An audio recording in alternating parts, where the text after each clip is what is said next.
We are live, ladies and gentlemen. This show could potentially be our most controversial show we've had. Or it could be one of our most watched shows we've ever had, Dave. All right, well, I am Dixie Dave. I'm Crusher Crossen. And I am your final defending national tag team champion. And we know that I've been the 5-time NWF world champion. And today's going to be a fun, you said it, Dave, it's going to be a very, very interesting show because we're going to, for the first time in 35 years, we're going to hear from a guy that came on our show as an adult and when it was a kids wrestling show, but was a big part of the show. And then we had a lot of shenanigans take place. Everybody's heard my story from my book and documentary, but now we get to hear from the other side. And that'll be very interesting in my opinion. It should be interesting. Crusher, when you first told me that we were bringing this guest on, I wasn't really down with the idea, but, every man has a right to a fair trial. Right, and let me just say this. I want to address this, because we have a lot of alumni that might be, there's some hard feelings out there, but listen, let me just say this, and of course they're asking me, why would you bring this guy on the show? Well, here's the deal, Dave. I mean, yes, he did go with Larry and they did that thing with the NCWA and it really shafted our league. That's true. But for 2 years, this guy was a big part of the show. He was my right-hand man. And for 2 years, I had a very solid friendship with him off the show and helping run this thing. And that's just behind the scenes. And then there was a lot of things he brought to the table that really helped us. And in the ring, he was excellent. And I had a lot of great matches with him. So I can't just throw that out the window. I mean, I've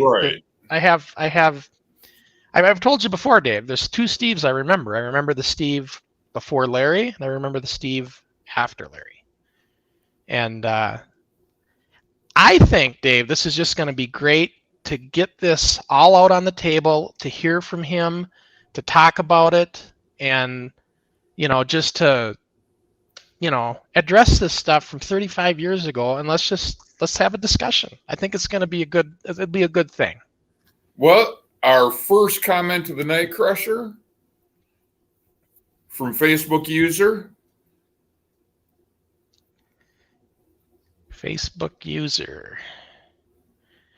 This Facebook user is none other than Kid Hot Stuff. I'm going to say it the way he wants to hear it. Kid Hot Stuff Kelsey.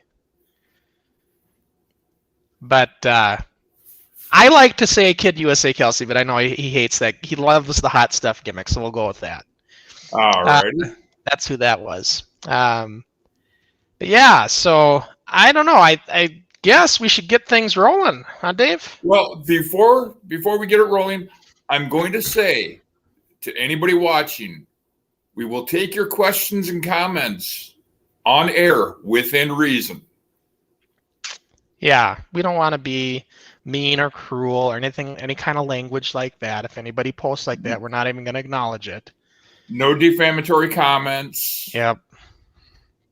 So this goes without, because just so we know, so everybody's clear on that. So without further ado, let's welcome to the studio, Pretty Boy Taylor. Oh, I thought we had Pretty Boy Taylor. I just see a shot of a title belt and. Yeah. Okay, where's Pretty Boy Taylor? Wait a minute. I never authorized any of this. I don't want to have to say, oh, gee, come, oh, what do you got me sitting down here for? Oh, hello. Whoa. NWF, what do you know? They never told me nothing about this stuff.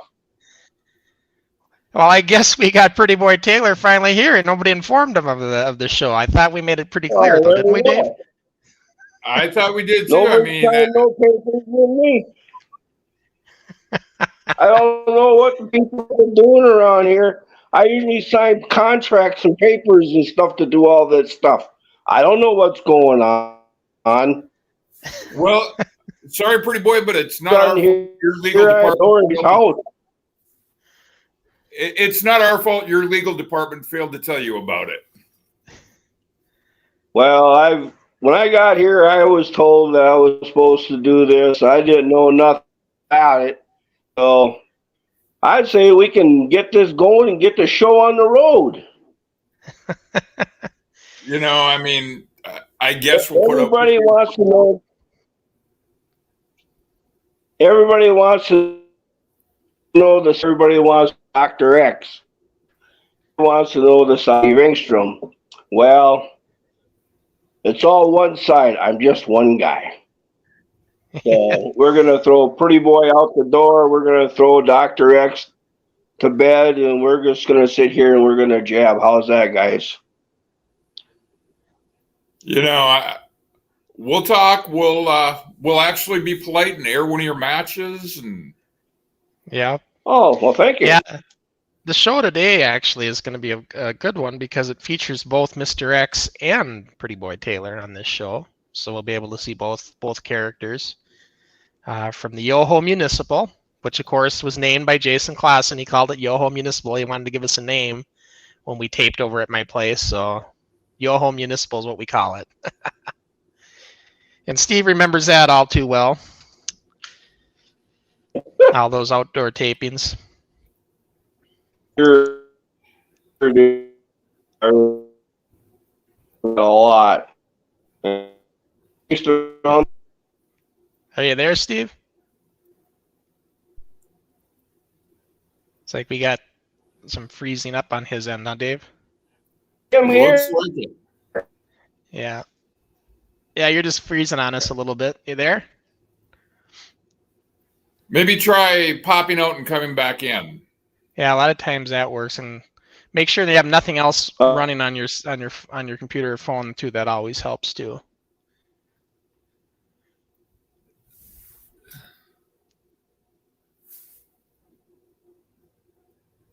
So we're gonna pop you out, Steve.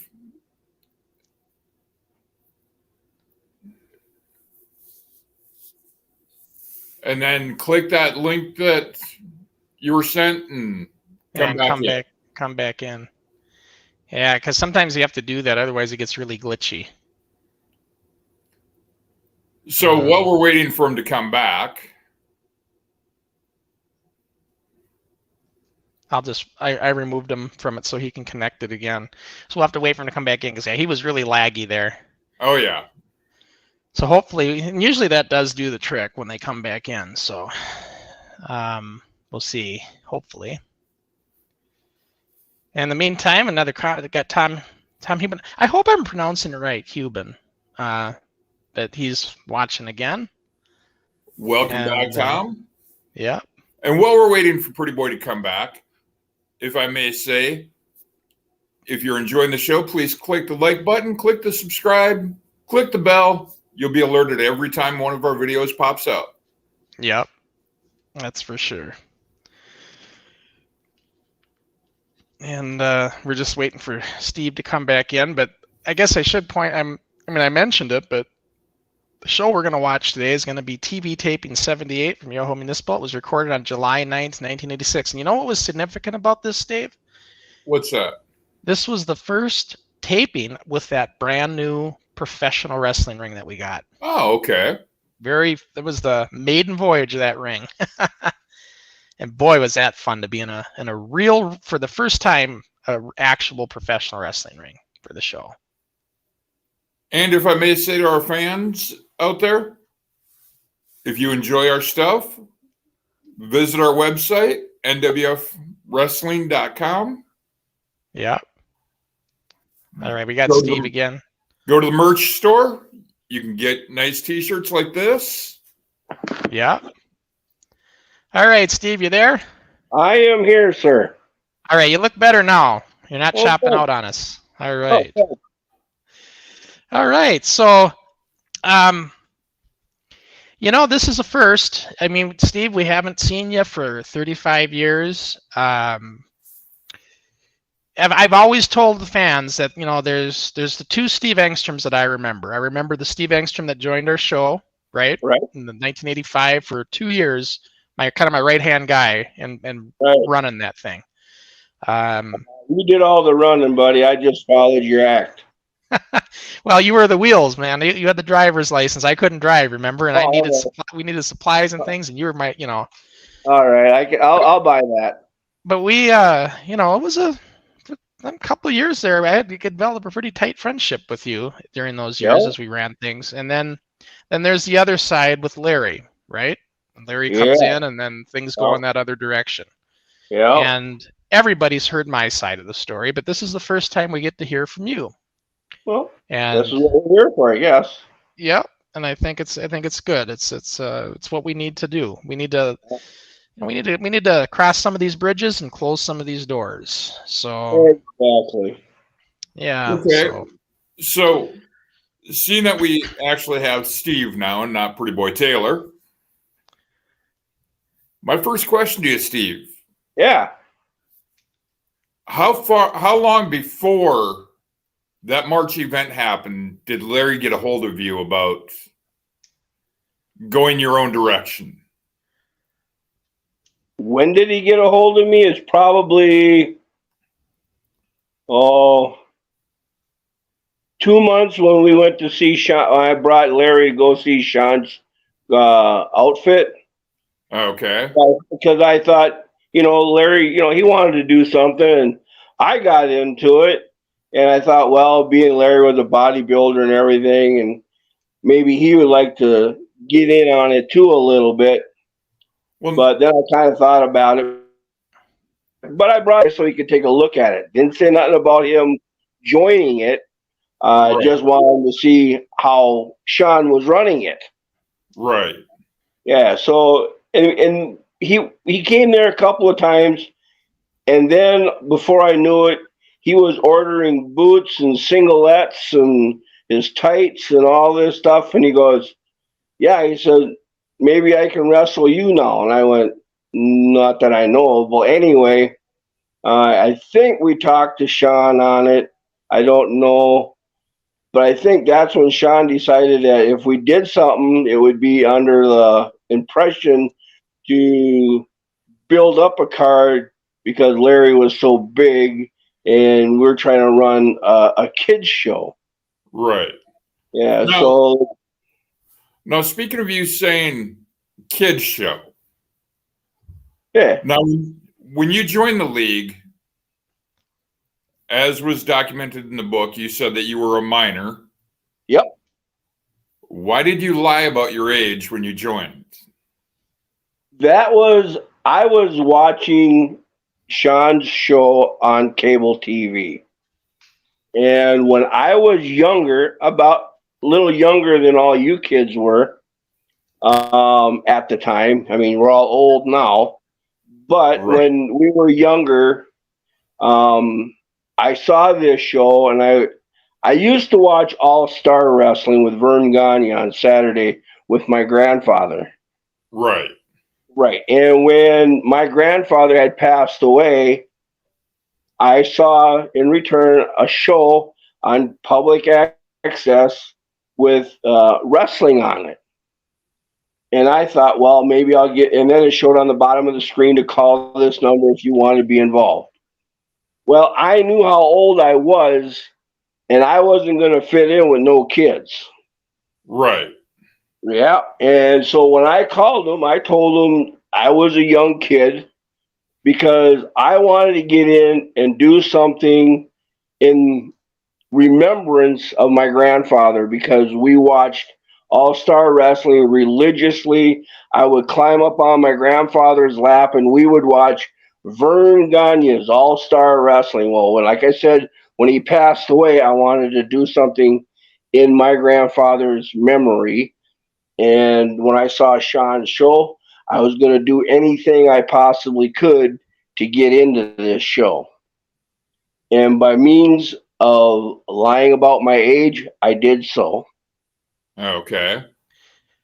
Now, And Steve, I'm going to ask you this. A lot of people out there, when they hear this, and I've heard it over the years, ever since I read my book, they say things like, well, what was Steve's fascination with wanting to do things with kids? And he's an adult. Why was he doing this? I never, ever got the impression that you had some kind of thing with kids. What I got out of it was that you were just into professional wrestling and wanted to be a part of it. Yep, that's what I was. I wanted to be somebody. Yeah, and you know, and I found out your real age fairly quick. You joined in March, and I think it was around June when I found out the truth from my sisters, because you had talked to them. You were talking to them in the backyard. Yep, you're right. So that was about maybe only a couple, 2 or 3 months. But in that time period of 2 to 3 months, you had proven yourself to me. We had become pretty good friends by then. And you proven to me what you can do. And I remember your exact words, Steve. You told me, you said, I knew that if I told you the truth, you would have never let me join. And now that you've seen what I could do, if you want me, I'll stay. If you want me to leave, I'll leave. That's what you told me. Yep. I did. Yeah. And at that point, what could I say? You. And just so the fans know, at that point, what could I say? He did prove himself. Prove myself. Yeah. Yeah. So. And you great to me. Wouldn't be for you, I wouldn't be Pretty Boy or Mr. X or Steve showing my grandfather, hey, I did it for you. That was my main thing, was to be able to say, Gramps, I did it. It wasn't to become Pretty Boy Taylor. It wasn't to become Mr. X, how well I could fly or how good I could throw a punch or anything. I got in, I proved myself, and the rest was history. Everything I did for myself, but then it all turned around and I made another family with you guys. And I can't explain it any other way. I really enjoyed being with the NWF crew. Yeah. Okay, now, Steve, another question for you. After Larry joined, you know, and saw how successful this whole thing was becoming, right? From my understanding, it was Larry who hatched the plan to take over the NWF, basically. Yes. Turn it into an adults professional wrestling organization. Larry, when I brought Larry into it, it was under the understanding that I was trying to make him somebody, but I wanted to be able to say that I did it. Right. But it never happened that way. First thing it was Larry saw dollar signs and how he could make money, and he took off with it. And he asked me, he goes, you want to be a part of it? He says, we can make some money here. And I said, sure. Well, what am I going to say? I was, 24 years old, 21 years old at the time. And I saw he made me see money just like he did. Okay. And right away, I forgot about the fun with the kids. Okay. And I say kids because I was older than you guys. Right. So it went from having fun and doing what I wanted to do to money, business, and doing what Larry wanted to do. And that's when Larry decided he was going to build a ring and call it the NCWA. Okay. Yep. And then when we had the Armory card, that's when I had my first consultation with Larry that either he was going to shape up or I wasn't going to be a part of none of this. Okay. Yeah. So I guess, yeah. Well, okay. Off of what you just said, after the confrontation with Larry, and that was at the October Armory card, if I'm remembering right. Yeah. Okay. I believe it was like the Fall Brawl or something like that. Yeah. Exactly. Yeah. Now, that was a year and a half, 2 years after you had joined. Yep. Now, after the confrontation with Larry, knowing how he could get, Yep. you know, my question is, after the brotherhood that you had formed with Sean, and knowing how Larry could be, in all essence, why would you stab Sean in the back for Larry? Well, when it came up, when I had the consultation with Larry, I told him to either straighten up or I wasn't going to be a part of what he wanted to be, because he had already started building this ring. And I really wanted to maybe expand and go a little further, but I wasn't going to do it to hurt somebody else. Right. That's not my plan. My plan is I started with Sean and I was going to stay with Sean. If Larry wanted to use me for his show, I would have been more than happy to do it. Right. But I was not going to join Larry's league under any influences of confrontation to start, because I started out with the NWF. And like I told Sean in the beginning of the show, I found a family. Larry was a friend before I became a wrestler. Okay. But when Larry starts, everything that starts with Larry is, it starts out with, see, he started out, when he got out of school, he started a fitness center or something like that. He wanted his own business. He didn't want to be a laborer. He wanted his own money. He wanted to be his own boss. Who don't? Exactly. Everybody wants to be their own boss. Nobody wants to take no crap from nobody. Yeah. So he became a physical therapist or a fitness whatever, and he was his own boss. Same thing with the wrestling. He saw what we did when Sean drew the crowd of 400 at the Armory. Oh, his dollar signs blew up like fireworks. Okay.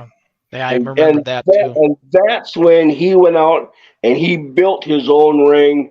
And if he figured if Sean could get that many people, there's no reason he couldn't get that kind of turnout with bigger guys.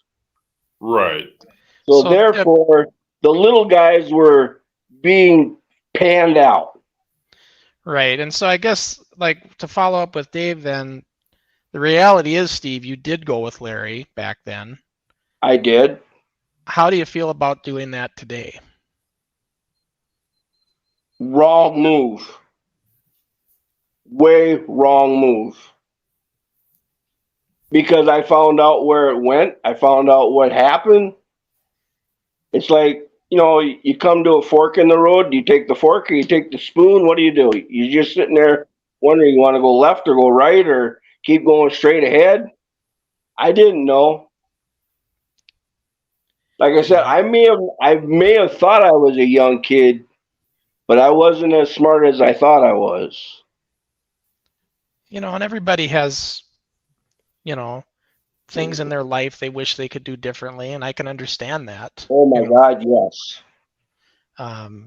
I certainly have done things myself with this show that I wish I could go back and hit the rewind button. I mean, there was, so I get it. I get that. And I got the dry dock. But yeah, so I mean, gosh, I mean, there's so many things to talk about. I mean, well, when I first met you, Sean, and we kind of got, we kind of put our marbles together in the same bag. Yeah, I guess you could say. And I think if you remember, I know I do. I'm 60-some years old. I'm known to forget some things, but I don't think I forgot this. was when I talked to you, I said, Sean, if you play your cards right, we can make this thing work really well. We can put shows on at armories, or we can put shows on at county fairs and stuff like that. Yeah. And I don't know if that's what got you interested, and that's what you decided you wanted to do for the armory in Anoka, and said, hey, let's try it.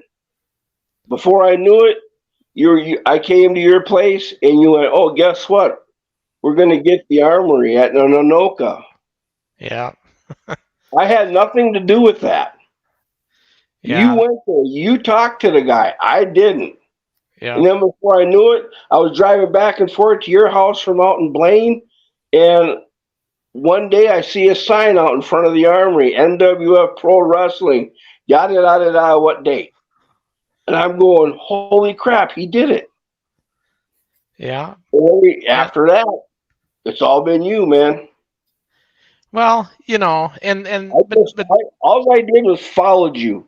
Whatever you told me to do, I did. Well, I've said, Steve, you know, Steve, you may have not have been a good leader in a sense, but you were no, I am not a leader. One of the best worker bees there were. I mean, you were all in with the league during those before Larry, those pre-Larry years, and you, at least from my memories, and you were very mechanically inclined. You made all sorts of fixes with the ring that we had in the garage. It initially was 10 by 10, and when you left, by the time you left and kept tinkering with it, it got 15 by 15 in size. You introduced us to these really nice looking championship belts, which I'm replicating to this day. That's all you. Like I said, I still have mine. Yeah, you got the original. You got more than enough, and Dave. You know, Kelsey has the blue belt was actually taken apart and made into that new NWF belt, which I believe Matt has still. But otherwise, we don't have any of those NWF belts anymore. And I wish we did. So I'm replicating them. But those were your designs, right? For the most part, you designed all those belts. There's only one you didn't, and that was that United States belt. That was Mike Whaley. But you know, very talented. And then when we went to the armory, I had to get that. I had an idea for the lighting unit. You had the lights to go on it, and then I had no idea how we're going to get it above the ring. And you said, "Don't worry, I'll take care of it." And you did. In the matter of that short little 5-hour window we had to get everything set up, you figured out how to get that lighting unit above the ring in the armory. So you know, I didn't know what to do. I sat down and I kicked the marbles around, and I did what I did, and it worked. And you got that done. But this is just the behind the scenes stuff. In the ring, you were the best in our show for taking bumps, bar none. There was nobody better than Steve Engstrom. And Dave, I would argue to say that Steve was so good at bumping that you could have put him, I would put him up against anybody in professional wrestling at the time. Right. He was that good. As a matter of fact, I'm going to share something with you here. Steve doesn't even know this.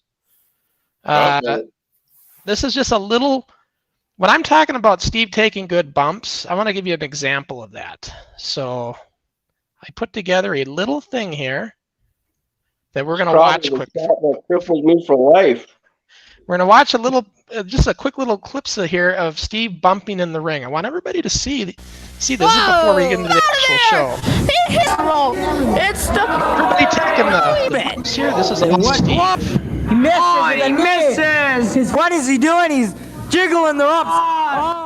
I'm gonna put the audio down because the audio doesn't matter. But just watch the bumps here. This is all Steve, okay? And very, very talented at taking bumps. Wow. Yeah.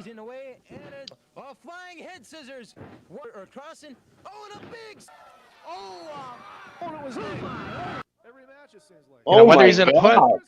Whether he's in a hood, whether he's Pretty Boy Taylor, like we see here, There was nobody better at taking these bumps, and like I said, just as good as anybody in professional wrestling at that time, I would argue to say.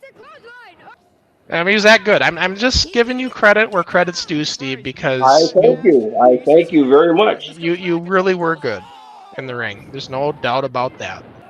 Well, knowing that you did this and showed it to me, my work to my grandfather was well worth it. So I love my grandfather. That's just a little clip there I wanted to share. I noticed something, which will lead me to a question.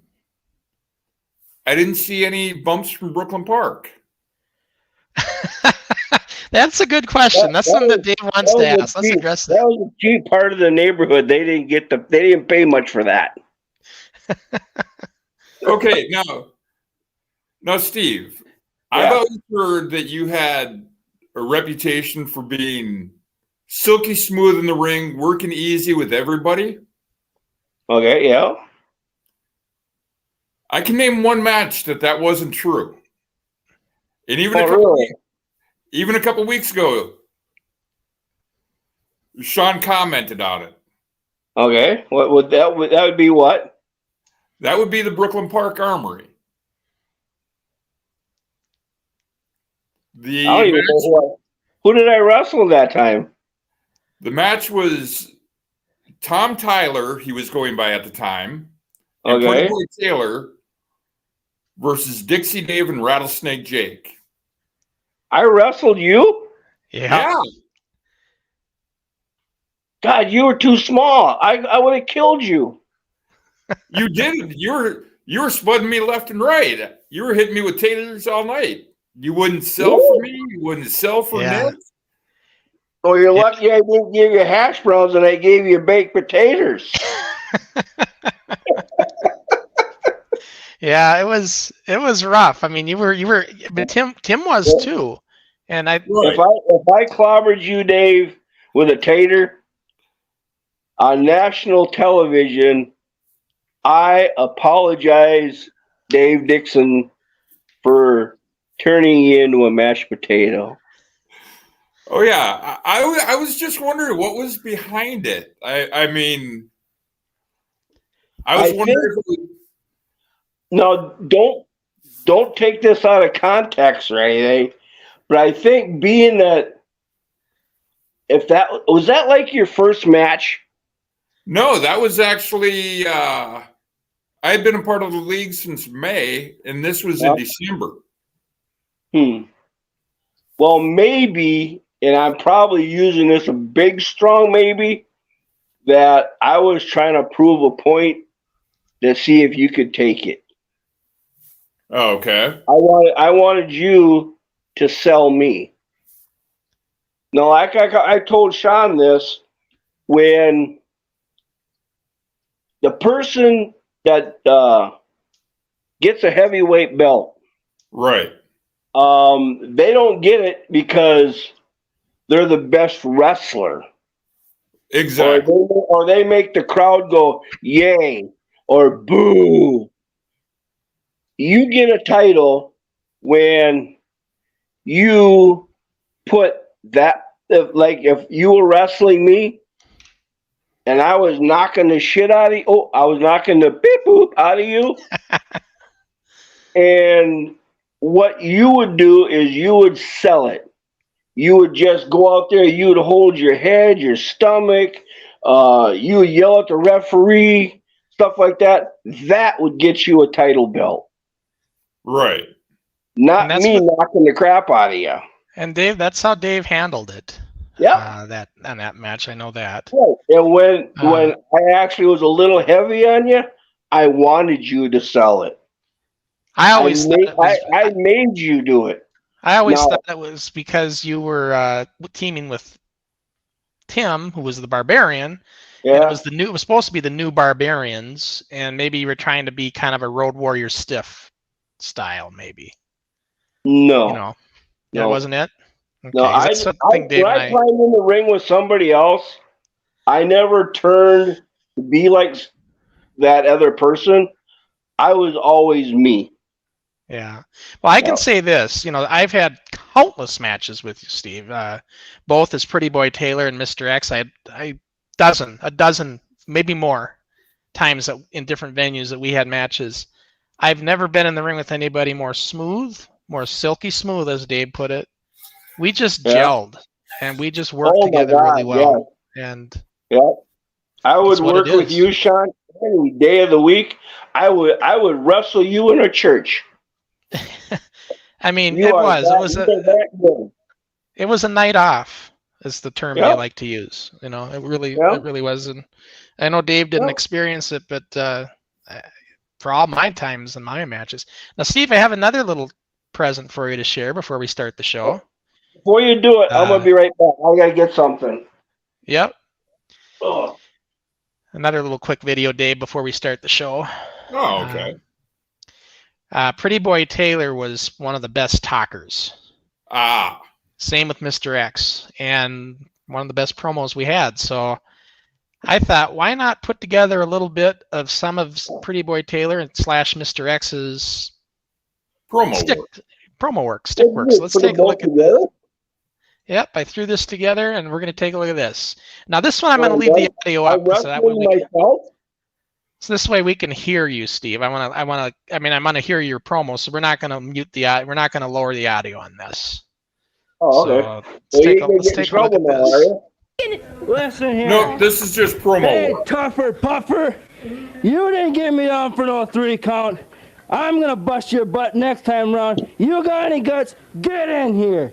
I'll see you next week, the week after. Try me. This match I just got done with, he's rubbish. He's scum. He's dirt. He's going to be history. Looks like you need a shower. Shower nothing. You that goddamn way. I haven't even had time after this match to get a Band-Aid, to have a doctor look at it. For all I know, I need stitches. You're done, man. I ain't got nothing more to say. So don't go telling all these people out here that he's hospitalized. Last night at the Armory, Crusher had his last stand. I body slammed him on a concrete floor. He didn't move. I am still the Intercontinental Champion. No. Crusher, don't even think about going back for this title again. I hope I broke his arm. I intended to do that. That's not very championship-like caliber. Actions. Nothing says in the championship manual that you have to abide by all rules. How can you justify action like that? I've never been pinned. Never. Disqualification. The fans just saw the match. I've never been pinned. You were just pinned, He Taylor. never pinned me. The ref was on 2 and he put his fingers up as 2. Argue with that. Crossen gets in my way again. But how? He's doing it this. He almost got it today. He'll get it next time. Wait a minute. Saying here. Where's a guy your size get off telling me I lost the belt? Well, if you think you can talk up here. Wait a minute, ladies. I don't have to talk. That's true. You did right. And I also hold a title. And if any one of you goons or lookalikes and all you fine, foxy women out there want to come in and see 2 champions do their dirtiest work in town, you come on out and see us. Because we're going to be at the dry dock. And if you want to talk about a fat man, I will put that fat man down. I busted him up before. Fellas, I'm not going to get in the middle of this, please. Let's just tell these people out here and make a long story short, okay? You come out here bragging your boxer shorts off that you brought me up into your north woods to chop down trees. Anybody can go up there and chop down a 2-inch spruce. And as far as what you got for a barn up there is an outhouse with a half a moon on it that don't even have 2 holes in it. Fellas. I have nothing to say as far as patching anything up.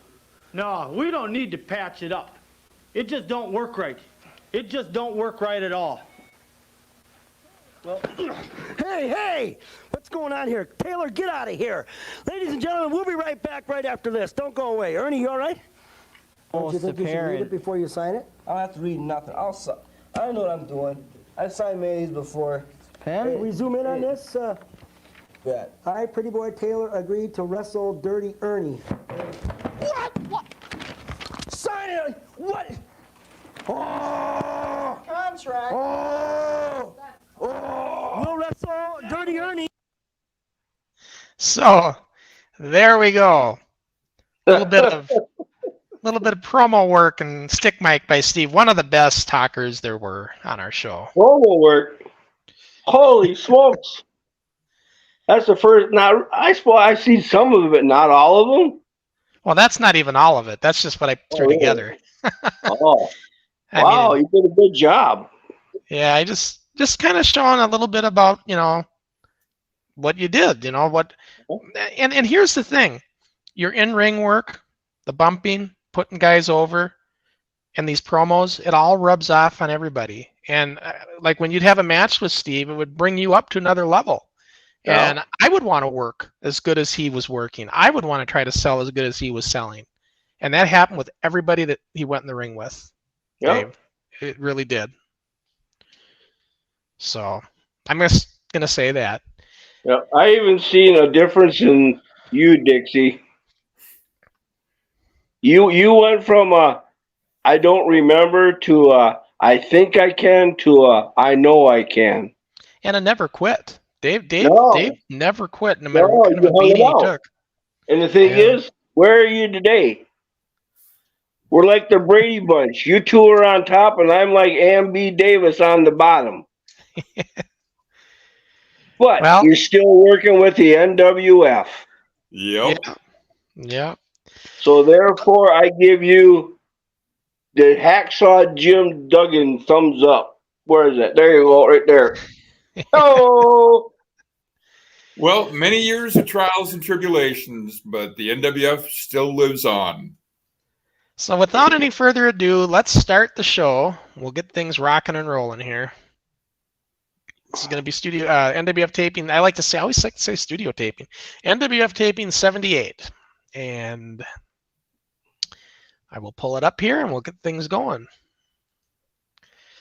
This was our very first show that we recorded with the brand new ring. So this is going to be that new ring we got out in Hutchinson. This is the maiden voyage of that ring. This particular show. this is the first time we ever used it? Yep, it's the first time we used it, July 9th, Wow. 1986. We used it for the TV tapings that day. Yeah. This is just the intro that's playing now, and so everybody was kind of excited to get into that ring, and I'll tell you, everybody was really performing well in that new ring. You could see it, like that, just having a real ring. Like, yep, night and day. Going from, and remember, we're going from the Fred Moore ring, which was a piece of concrete crap that we were on, and oh, remember that ring, Steve? Fred Moore, how hard it was to bump in that thing. Oh my God, they must have just laid that concrete that afternoon, boy. It was unbelievably hard. I think that's where you got your first slip disc. Probably.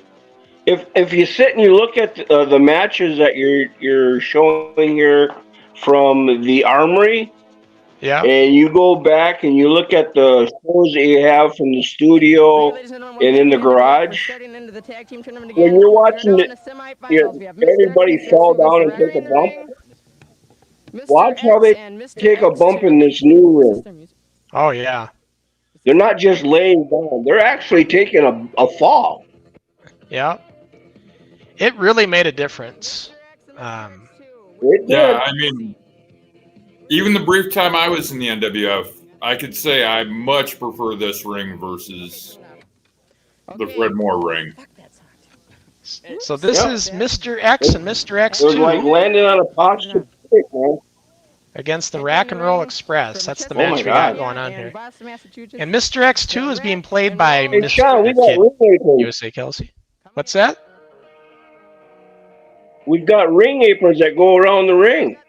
Well, we did. It just happened to I never flow noticed over. Yeah, Oh, they okay. had. Yeah, it just kind of flowed over. We didn't know what to do with it at first. But yeah, I was gonna say Mr. X2 for this one was being played by Mr. Matt Kelsey. He was our X2 on Was this it? show. Yeah. Because Chad Rancor didn't show up, and we needed somebody to be X2 Nothing. because it was a tag team tournament. Pretty So- Boy Taylor, or, pardon me, Pretty Boy Taylor, that was history. But yeah, so this is our first time in this ring, and we were excited. I Now remember we that. have Chris Barger against Mr. We had the camera Look how propped up nice in my, that thing is. Oh, and the no, camera's Mr. propped up Jeff on the roof of Buckingham. our house. I have that nice bird's eye view. Hey, Yep. hey. So and there's Steve's. That's Steve's car, by the way. We should have parked it in the street. These are the kind of things you don't think Tell about. Chris that I want to see a decent man. Yep. That old brown Maverick. Yep. Boy, do I remember that car. Yeah. I put that thing out in the field and put a brick on the pedal and it wouldn't blow up. And believe I me, think it's hilarious. See the blanket with the little kids watching by the tree? Naturally, there's a spring underneath the ring. Wouldn't be That bouncing, was but it the just next keeps door all the way. neighbors. They babysat little kids, and they seen us doing wrestling, and they all wanted to watch. So there they are on the Yeah. blanket Both of them watching fancy us. tag off. Real fans, I Yep. guess you could say. Steenerson, I'm surprised we didn't draw more neighborly people. Yeah. pardon the sparkles in the ring. The outdoor shows were the best. Couldn't agree more with that. Double demon. Ooh. Steve went right down, and it looks like his nose is 2 inches long. Yeah, Um, people looked at it when free show. They were there. Hey, this is an interesting one, guys. What we can comment on. Of the three of us, who were our favorite pro wrestlers at the time, and which of their moves did you enjoy performing? Well, for me, my favorite at the time during this age was Hulk Hogan. That's who got me into wrestling. But his charisma is what I liked. But wrestling-wise, Ric Flair was the one I tried. Slash between Ric Flair and Jim Brunzell are the two I looked up to style-wise. But I tried to do those kind of moves. You know. How about you I was guys? gonna say- Yep. I was going to say for you, probably more like a Nick Bockwinkel. Oh, me? Yeah. I mean, I like Nick. I have nothing against Nick, but Jim Brunzell's high-flying style, I really looked up to that. I really did. And then a little bit of technical side of Flair. Drop kick that wouldn't quit. Yeah, I mean, Brunzell had a good drop kick too, and I tried to tailor mine after his. Yep. But Dave, what about you? Who was your wrestler back then that you? Oh, back then, By Mr. X2. well, you've already commented on it at one point. I was a diehard fan of the tag team, the British Bulldogs. Oh yeah. Oh, side There you suplex. go. That's different. As you can hear that. And- Those are good guys to follow. You know, but with my gimmick, it was more patterned after like a hillbilly gym. What's Yeah. it gonna be? Double close I never thought of that. right across. Stomp to the gut. How about you, Steve? Who did you look up to, and what moves did you like doing? I think I went more.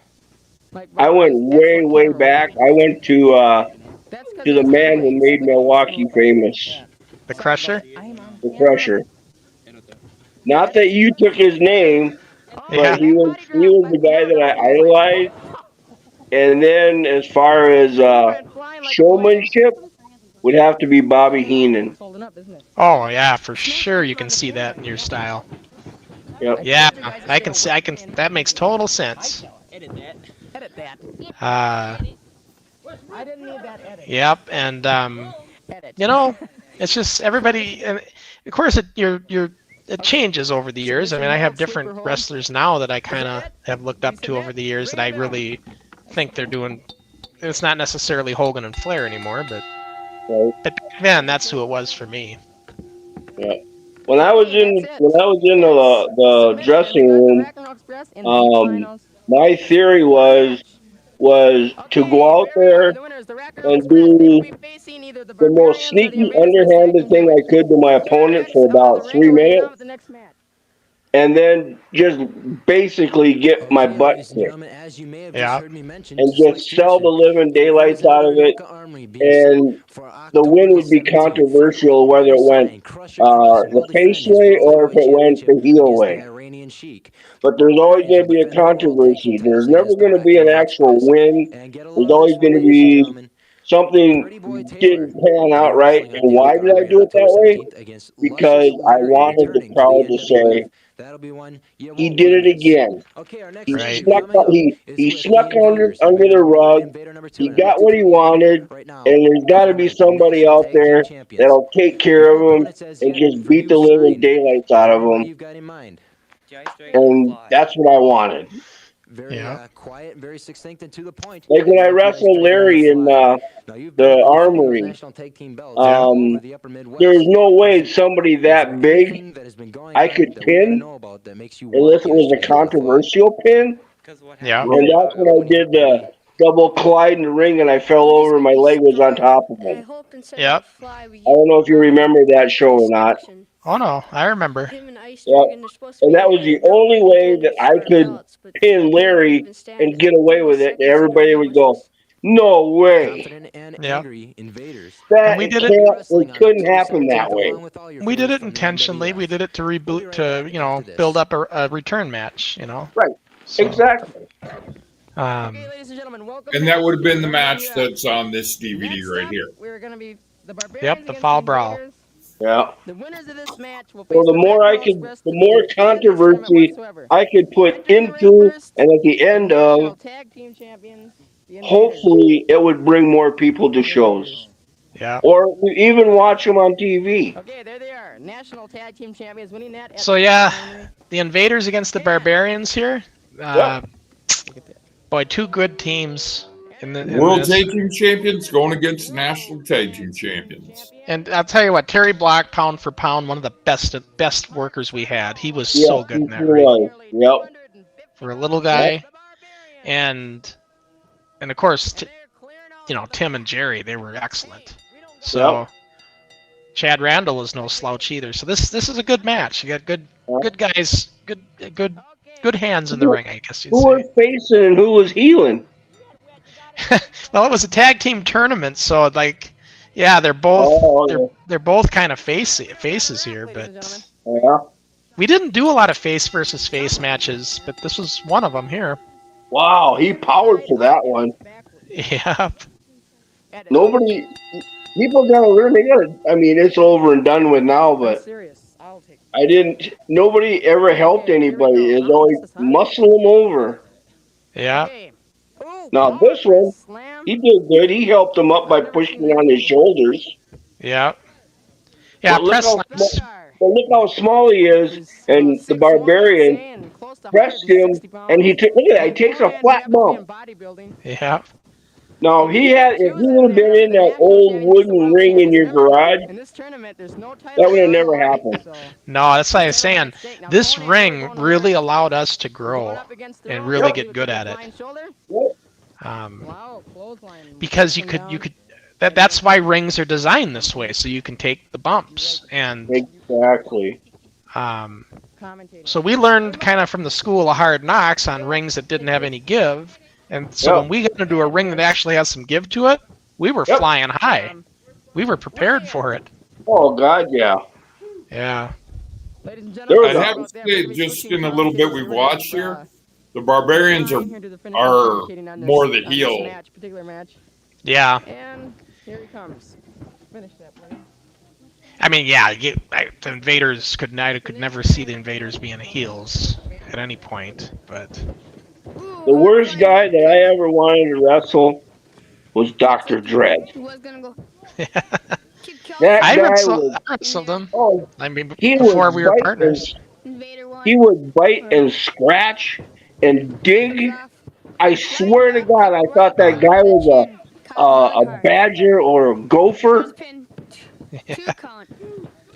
He was a Mad Dog Vachon in a mask. Oh my God, he was unbelievable. I wanted to pull his mask off so bad. Power press. Ooh, right lands Boy, right Terry's on the gotten, back. that's like about the 5th slam. He's hurting. I remember Terry telling me that he was so sore after this match. Looks like a Yep. suplex coming up. Yep. Now, after a slam, he does a Hit it. suplex. Well, I don't know. It's, Yep. it yep, is. I guess so. Ooh, right on his back again. Not a lot of action going on right here. He's got to learn to like do some punches or In the corner, a telling him punch what to the do. gut. Well, But there he Jerry goes. doesn't Cut do that. in the chin. Ooh, Little devastating bit of clothesline. Now Offense, now we get Chad in Invader there. 2 comes in. Well, Invader number 2. Ooh, hard body slam. it's hard to get these guys to actually talk back and forth in there, so they knew what to do. Ooh. Like you and Right. I, you'd say, "Okay, I'm gonna give you a body slam or whatever." We talked it out. Not only did we know what we were gonna do, we talked everything out. Misses. Yeah. I hear your car started up. Looks like you're leaving for the day on this particular show, but you're not because we have you another match with you yet. We got me and you yet, Steve, on this show, but you, the Maverick is taking off right now. Maybe I went to McDonald's. Yeah. Ooh, some kind of hit him with the I think you had to give the Magnificence a ride home is what it was. One of the 2 new wrestlers that were on the show. I was going to say backbreaker. either going to McDonald's or running to Super America. Yeah. Could have been. I remember it was hotter than heck that day. Yeah. All right, the Barbarians win it in this tag team tournament. I believe the tournament came down to the Barbarians and the Rock and Roll Express, but it's on another show. That was the final. Well, don't give the main winner. show. No, I won't give it away because we'll probably watch that show one of these days. Exactly. Welcome back, ladies and gentlemen, to the NWF All-Star Wrestling. All these promos you're seeing, we're pumping the October 18th Armory card. That's what all these promos are for in these shows right now, in this particular show. Yeah, we couldn't have no commercials. We had to do our own. We're all very interested in knowing exactly who Mr. Kramer is and exactly where you found him and what's going to be going on now with the 2 of you. You know, Let him tell you himself. I know Larry would like to think that okay, the Armour sold out he's, because of him. here, so I found him in No, Miami. October 18th card. That's pretty much all I was. But you know, all that happened. I do have to say, the one and only Anoka Armory show that sold out completely, Dixie Dave was on. So happens it was the only Armory. Start managing things. What's that, Steve?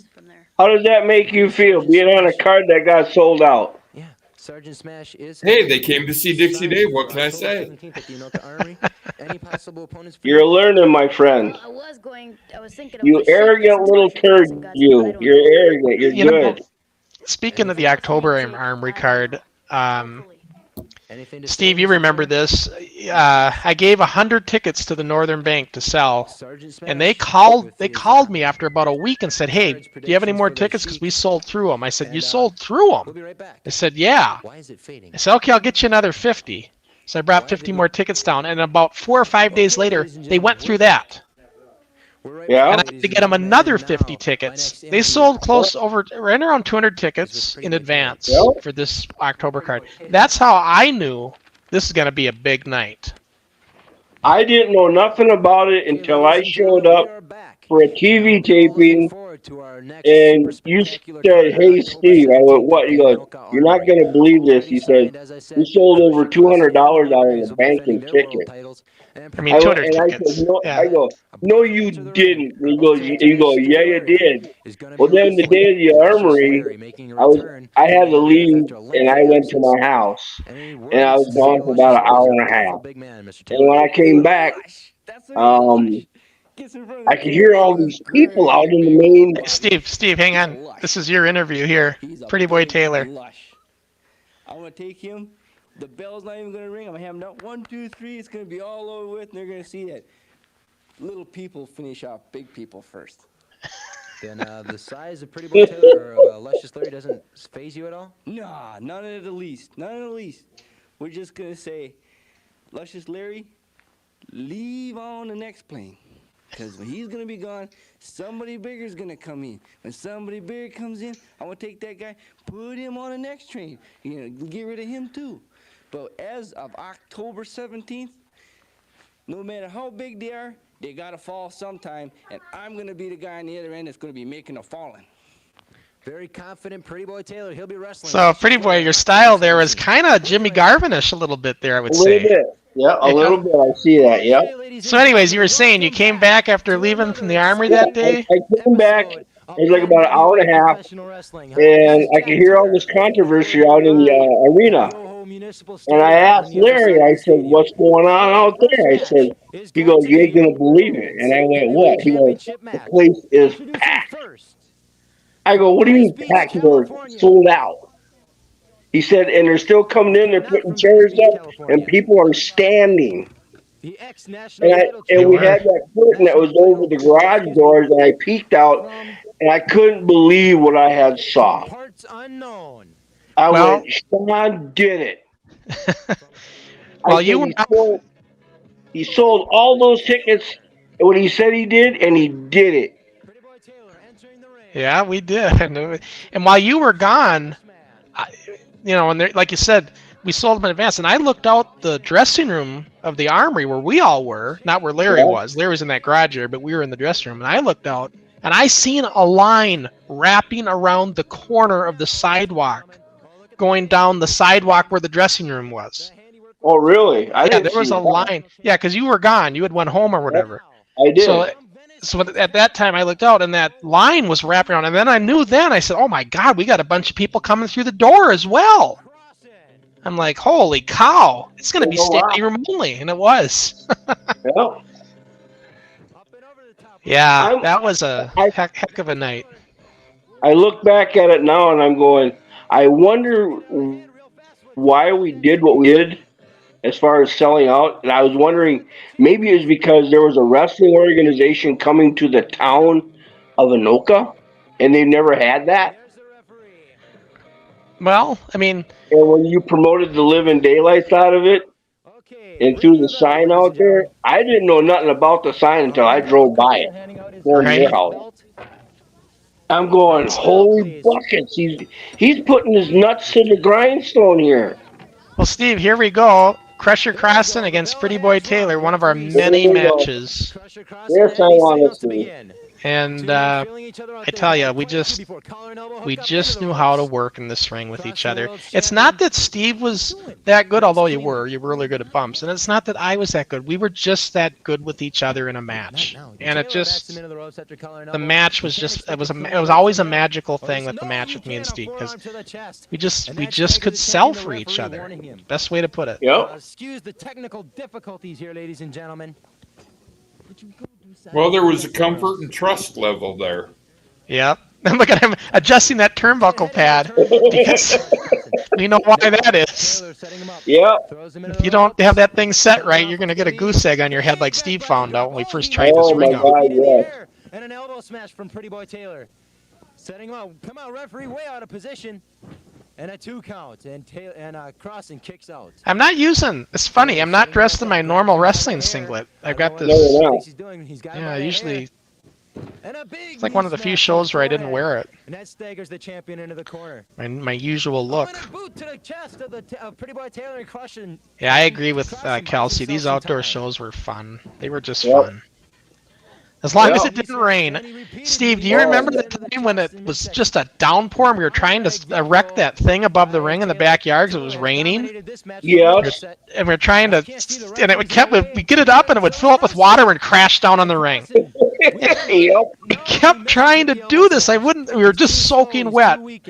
You were on one and I was on the other. And finally yelled at me, "Sean, it's not going to work." That's what it took. You had to yell at me like that because I wouldn't quit. I wanted to do that taping so bad. He's working on the kidneys in the back, as well as the midsection of the champion. Sean, you would have taped the show if it had been a typhoon. It was a typhoon. But I remember you go to me, you go, "Look, I want to do a show too, but we just can't do it in this weather." Nope. Sets him up with an armbar. And that ring right there was not in the garage. I think we would have did it. Well, we thought of it, but it wasn't enough headroom. Nope. Well, one, Yeah. not enough headroom, and would that ring have fit in the garage? And he's working Barely on would an have armbar fit, now. but it would have. Stretching Wouldn't have been room that for arm anything out. else. That is a painful Nope. hold, as I said. He's We working would have that walked arm. on that Knee ring, and we smash would have getting been inside bumping our elbow heads. by Crusher Crossen. Yep. And I don't know And the what he's ring, got the set up, top but he's ring rope working would on have the been arm about a of half Pretty a Boy Taylor. foot He from must the have some kind of ceiling. strategy. Setting him up. What's Yep. it going to be? Tries to get him up for a pile driver.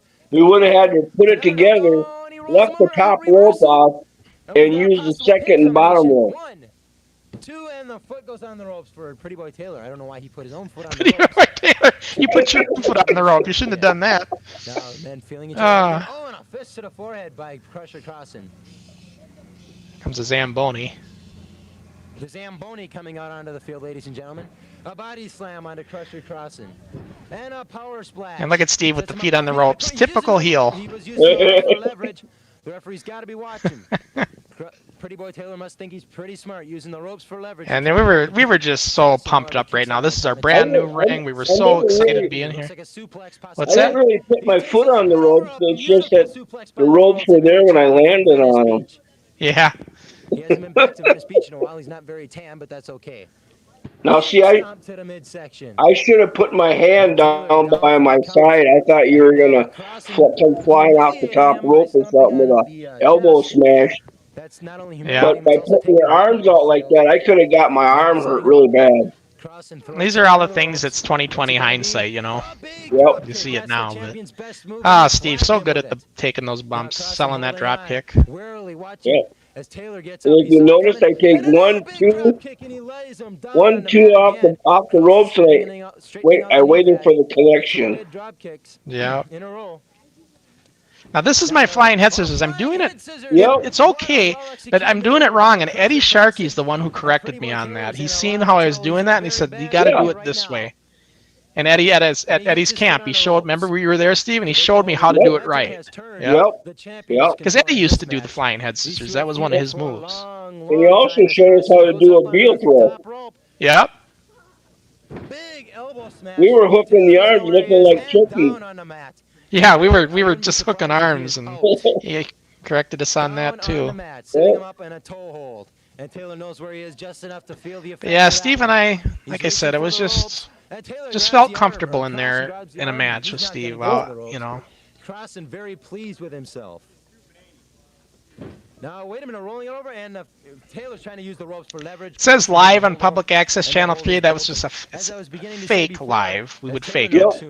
Yep. People think we were live. For a long time, Yep. a memorable strap match. Headbutt there by Taylor. I wonder how many people actually got up and started looking around the neighborhood to see if they could see a live show. I know. Because a show would air and it was still light out, so you would think it could be. Taylor throws him Yep. in the ropes. Coming off. Taylor or Crossen. Oh, and a big super kick. Ladies and gentlemen, I don't believe And we missed it. Extreme agility, doing a complete flip, standing and waiting for Taylor to turn around and hitting him with a super kick. Okay, we'll wait till next week. He is the world Yeah. champion. Now both men. Now we're doing the Crossen zigzag. in the ring. Now what's going on? Taylor goes down. Crossen up and over. Looking around. Oh, and a big knee lift. And that had to hurt Taylor. 1, 2, and 3. And One of the rare pins I got on Taylor.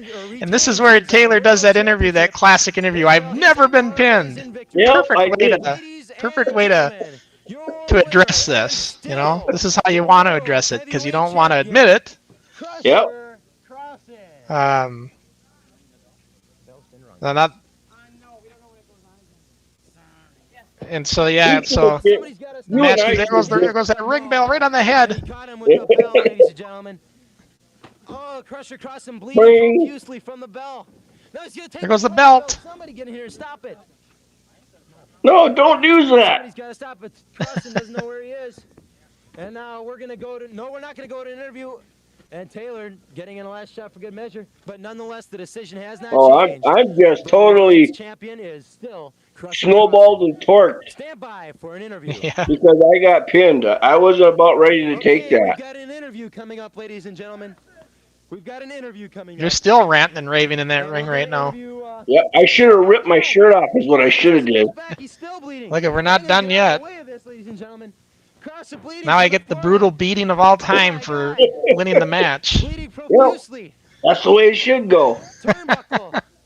Cross. Oh I'm my not God, satisfied. I'm going to take it out on you, and you're going to take Somebody's it. gotta stop this.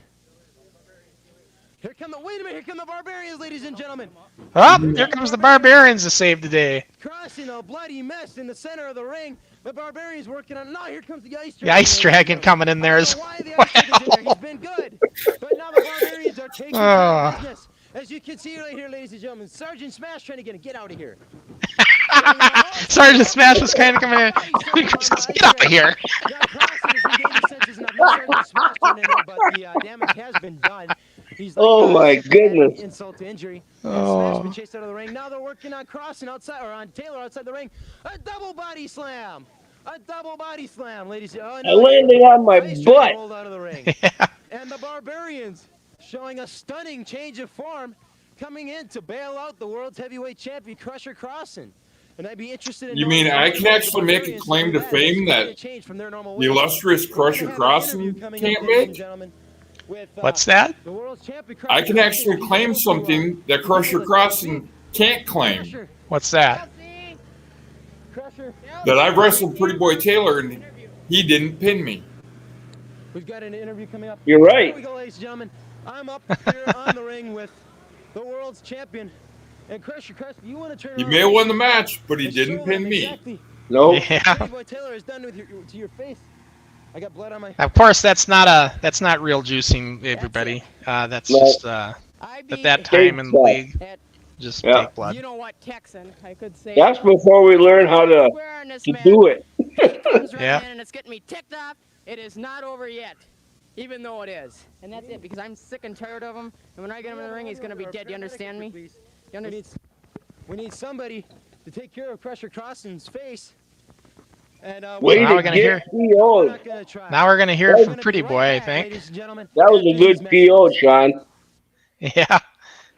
You got pissed pretty good. I liked it. Beep. Okay, ladies and gentlemen, welcome back. Remember the NWF Another studio interview for the fall on October 17th for at the Armory. And my next guest at this time will be Mr. X1 and Mr. X2. Oh, the Mr. X is coming out now. For Uh-oh. October the 17th at the Anoka Armory. Who are you? Who are you? Who are Who is you? everybody here? Who are That you? was Might be a better that's question. wrong. That thing with me at X, that's wrong. Your business. Yeah. Very high. 'Cause I got the same damn blue shorts on. Yeah. That'll shut you up for a while. Yeah, I hope nobody figured that what we're out. gonna do. Come October 7th, we're going to start laying down some laws. We're going to start ripping up ring posts, and we're going to start ripping up people. And the first people that's going to stop is who? The champions. Ah. Look at that mask. No hole for the mouth, Steve, that you made. Yeah. I believe you made that mask, Steve. You made it, actually. Which one? The one that Mr. X2 is wearing. Oh, really? Yeah. I could have. Yeah, I remember you telling me you made it. The Mr. X's, ladies and gentlemen. We'll be right back after That's this. when I flipped him a quarter. Okay, ladies and gentlemen. Oh, here we're comes coming Pretty back Boy Taylor's with an interview now. that I'm not looking forward to doing. I don't want to do this, he says. Taylor are among the most despicable I have ever seen. We'd seen some of this in my promo earlier, but Yeah. Beat you fair and square, and you came after him with a bell. Yeah, but now you're going to see it on why it happened. Never been. yeah. Never. Disqualification. The fans just saw Time the limit. match. I've You never were- been pinned. You were just He pinned, never Taylor. pinned me. The ref was on 2 and he put his fingers up as 2. Everybody's seen it. Okay, we're not gonna. You've seen it. I couldn't see it. But I know because my shoulder was up. Crossen gets in my way again. But how? He's going to get this. He almost got it today. He'll get it next time. I think the Barbarians are gonna have something to say about that. How can you justify hitting a man with a bell? Well, you heard ringing a man's dinger, haven't you? Well, Crossen got his wrong, and his head looks like the Liberty Bell, and it's going to stay that way. Yeah, a little bit of Stan Hansen style here Pretty with boy. Pretty Boy. Okay, and now we're gonna be looking forward to our next match, which is. He'll ring his dinger. All done. Ring a stinger. Okay, Oh, ladies and God. gentlemen, we Where did are I come back. up with that? Remember the Anoka Armory, October 17th, Yeah, I know. the Fall Super Spectacular from the NWF. This man is one man who will definitely. But I tell you though, he is the you could world's cut a heavyweight promo, champion, Steve. Crusher Crossen. Oh, look at that belt! Thank you, Such Chris. an Let me tell you something. iconic belt for It's our already league. That settled. blue We've belt. announced that it's gonna be Yep. the Sheik You know, at the I've got it I have replicated, the fact that I had and to I'm have telling you happen, that but that's belt. okay, I know Kelsey will because that's say one will person agree I've on been this. wanting That to was the get. best Well, he belt we signed had the papers. It's for the signed world and title. sealed, Yep. and there's no way out. You know, he had enough Now, Out of where all the it's versions blue of it. on that belt is now leather, right? And then he doesn't show Yeah, up it's now for the leather. arm, or he's Yep. barred from the ring, pardon me. And, Back then it wasn't leather. and then the Super D's get their Nope. titles back. Well, that's just It great. This is was why a it was a Kenny belt. Blake Heavyweight belt. division, pal. You're And gonna now be instead of me, it being and sheet this metal, guy, and it's I'm made not of stupid zinc. enough to be Yep. dumb enough Right. to lose this 4 title to somebody millimeter who zinc wants to. plates. And I will Yep. get my hands on you. It's signed See, and now That this thing is the is belt what? that I did. Notice it's got the coins on the side plates. That's World's how heavyweight I champion, Crusher designed. Crossen. I went and Now did our that next version of guest the belt. is Mr. Yep. Macho, one half of the Mr. Nice Guys. And the first thing I'd like to ask you, Well, I'm Mr. glad, Macho. I'm glad that you kept that belt, man. Well, The blue one? right now he's Yep. injured. He might be Yeah. out for good. I don't know. I'm looking for a new partner. This is Mike Whaley, I Mr. know what Macho. everybody's wondering. Yep. What is this big surprise that I've got? You're all wondering, right? Well, I'll tell you this. in the talk of the town. Yes, it has, hasn't it? Yeah. Well, I've been talking with Mr. X, and Mr. X watched our match at the Armory, last Armory, and I have hired his services. Wait a minute, what are you saying he is your new partner? Or is No, I have hired his services. No. He's going to teach me every dirty tactic in the book. And pretty soon, I shall have the national heavyweight belt, and then I'll have the world heavyweight belt. very confident?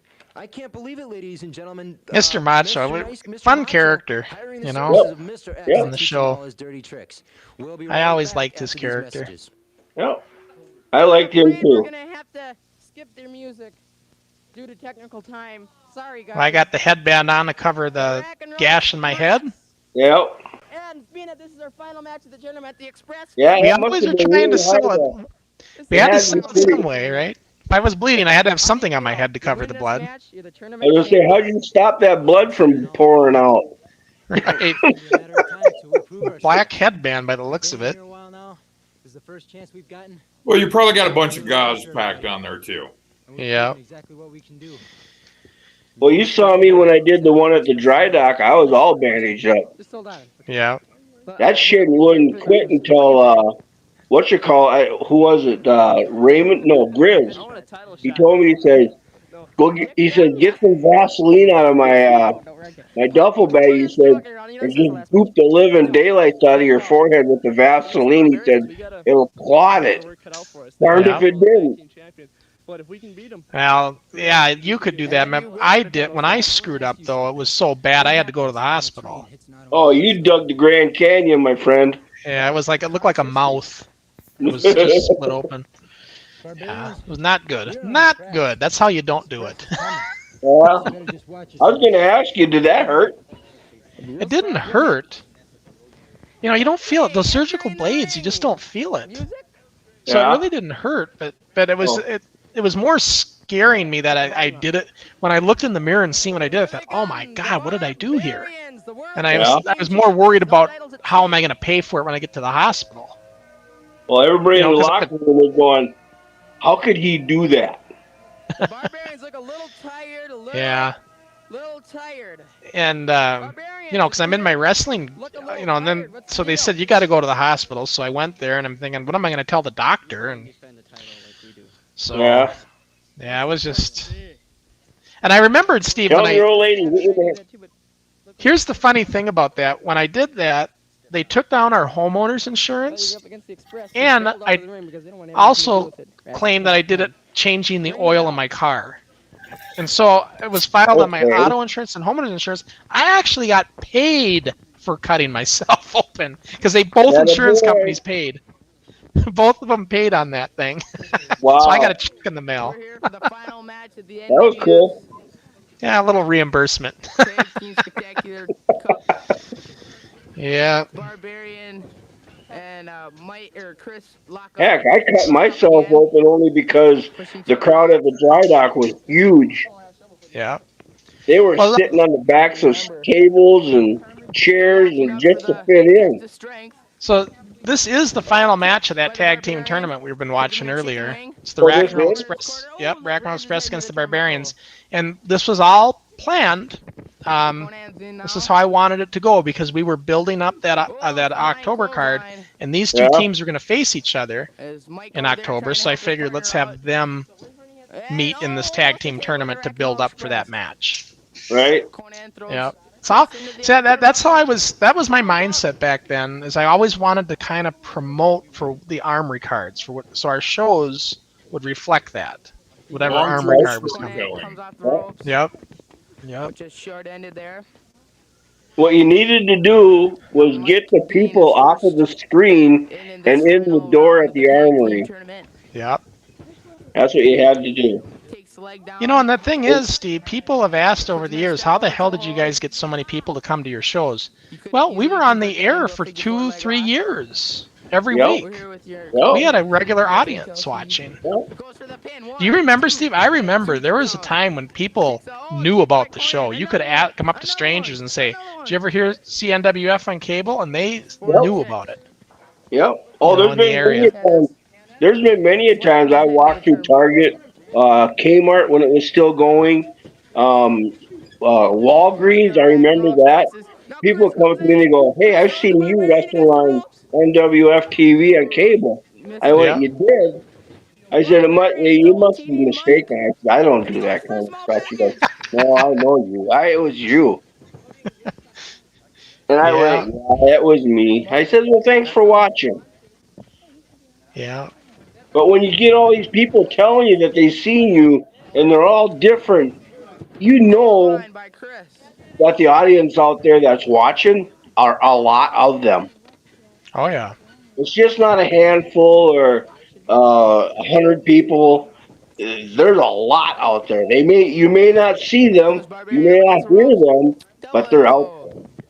And I would say, you know, of all our matches that you and I had, Steve, I would say, and I had a lot of matches with Pretty Boy Taylor. I also had a lot with Mr. X, and I think the best match I ever had with you would have been at the July Armory card when we did the 60-minute Broadway, 60-minute draw match, and we went the distance, and it was a hell of a match. I was spent. I was just spent because we gave them everything we had in that match. Oh, we were tried to be pooped out, man. I remember when they say you don't do this because you're going to blow up in the ring. I did. Yeah. I remember afterwards I was so thirsty I went to the concession stand and I grabbed a couple sodas, you know, and slammed them. And some adult came up to me, fan. We only had about 50 fans at that card. It was a clunker for us, but 50 fans at an independent show is actually not bad. But I had this fan come up to me, and he's an older guy, and he goes, he wanted to shake my hand. He says, "That was one of the best matches I ever saw." And I thought, that, you know, somebody to come up to me, a total stranger, and say that, was pretty cool. Make you feel good? Yeah. Yeah, your ego in your head just went, you. Yeah, at 16 years old, it sure did. Yeah. If somebody would have did that to me after a match, go, "Hey, you're a good wrestler," I would have turned to him and said, "What do you know?" The Bobby Heenan reaction. Yeah. We're gonna be just as ready as they are. You think you can tell me that I'm a good wrestler? What do you know? Tom Hubin says, "Steve of today reminds me of Ray the Crippler Stevens back in the AWA in the 80s, especially when he teamed up with Nick Bockwinkel." So what would it be? Pretty Boy the Crippler Taylor? Steve the Crippler Engstrom? I don't know. That would be a whole new gimmick altogether. I'd have to sit down and type that one up. See how many names I can come up with. Yeah. I can see that. Ray the Crippler look right now. Steve, I can see that a little bit. Well, at least I wouldn't have to dye my hair. It was already blonde. They want the titles. They better be ready for us. We're just playing with these guys now. Playing with them all. So who won this match? I wasn't paying attention. It was an upset. The Rock and Roll Every Express. tag team Oh, is okay. in this NWF. That's why the Barbarians are having a fit here. So everybody, just watch out. They're not happy. Yep. Jerry was always so calm and mellow. Yeah, Jerry He was. always He was. was a little calm and mellow. Tim was the talker for the team. Yeah. Okay, sorry, Robert, time. If you put those two together, Tim was hawk. Jerry was animal. Yeah. Where is the world title? Just Yeah. small. That's all. Welcome back to the NWF, ladies and gentlemen. And remember, on October 17th at the Anoka Armory, the fall. Chris Super was a great Spectacular. announcer, interviewer Yes, guy he for was. us. The world's heavyweight champion, Crusher Crossen, to defend against the Iranian Sheik. You know, he was part of the Rock and Roll Express too, but man, we loved having him do the interviews. Oh, He was God, so yeah. professional at it. Pretty Boy Taylor Yep. will defend against, after a long absence, he's making his return. That's right, Luscious Larry will be back on October. You notice that 17th. Chris referred to Luscious Larry making his return? Yeah. You don't know if you remember this, Steve, but Larry made his debut in the garage. He When did? he first came, yeah, when he first came on the Oh, yeah, show. he did that interview. No, he did a match with you. Who did Yeah. he play with? It was you again. It was him against Pretty Boy Taylor. Was it? Yeah, in the garage. How the heck did he fit in He there? barely fit in there. Yeah, I was gonna say, how did he fit? Yeah, Yeah. we already know who they are. Hey, So- super dude. They're little Yeah. bums running around on the streets. And we're building them up to go against the Blade Runners. Yeah. The pro soccer kids. Yeah, man, Yeah. amazing, Bless their amazing heart, career. Well, I've heard a little bit. I'm about so Amazing happy career in for those soccer. guys who are pro soccer fans or soccer dudes. Well, you know, they were talented even at 9 and 10 years old when they were on our show. They were talented. Yeah. Could you imagine how good these two would have been on our show if they got when they got a little older? Oh my God. Yeah, I mean they were already good as a little lightweight team. I Give think them they another would 2 or blew by 3 me. years. They would have they blew would've by been- me. They'd have been good. Blade Runners. You may want to stick around and watch this from the back room. The Blade Whatever. Runners, Do you ever ladies and have any gentlemen. stuff on Steenerson? And Yeah, we'd like a matter of just fact, for we're everybody hoping out there, who Dave's are going to you try to and pay where a do you visit come to from? him over Well, the we next come few from months, hopefully, Right Oh. here in Minnesota. and we can hopefully get him on. Really. Oh, that'd be Yep. fantastic. I'll watch. Yeah. Super D's. I don't care where they are and what they are. But I Who they are or So- what they are. Of the Blade Runners, the guy on the They don't right seem to there, be too Todd afraid of you. Sefka, Well, they better Yeah. be, 'cause definitely the they're most gonna- they're talented gonna of that come team. when What, the everybody one in the that white we suit? wrestle. Yeah, in the ring and doing Blade interviews. Runners, Yeah. Ladies and gentlemen, making their Yeah. first appearance in the NWF. We'll be right back. Special look at Rattlesnake Jake. Remember the Rattlesnake Jake character, Steve? Yep, I do. That's Crossen. Yeah. That half-cut ski mask. Yep. I love the gimmick. I love the character. I couldn't believe he came up with that, and that was so awesome. He had that entrance music. It was Easy Top. He'd come in, Yep. and, which he's doing right now, and so we're probably gonna get flagged on a copyright here because it might be too loud, but Right? it was a perfect song for this character. Now look really close, everybody that's watching. Look how soft that ring is. Right. There's no spring there. That's concrete Nothing. underneath that son of a gun. Nothing.